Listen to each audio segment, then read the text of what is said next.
আজকের সকালটা না আমার জন্য খুব একটা ভালো ছিল না।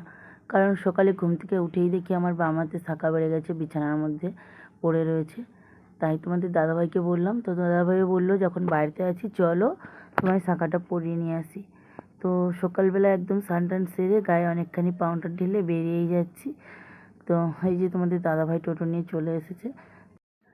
তো আমরা এখন চলে এসেছি একটা শাঁখা দোকানে। তো এখানে শাঁখা কাটিংও করে, আর এখানে বিভিন্ন রকমের শাঁখা এগুলো ছিল। তো আমি শাঁখাই পরতে এসেছি। শাঁখও দু একটা দেখেছিলাম, বাট অনেক রকম শাঁখা ছিল। এই যে শাঁখা কাটার মেশিন, তো দাদাভাইকে বলে অনেক রকম শাঁখা বেছে বেছে তারপরে ফাইনালি আমি পরেছি এই শাঁখার জোড়াটা। একটা পরিনি, অবশ্য জোড়া পরে নিয়েছি।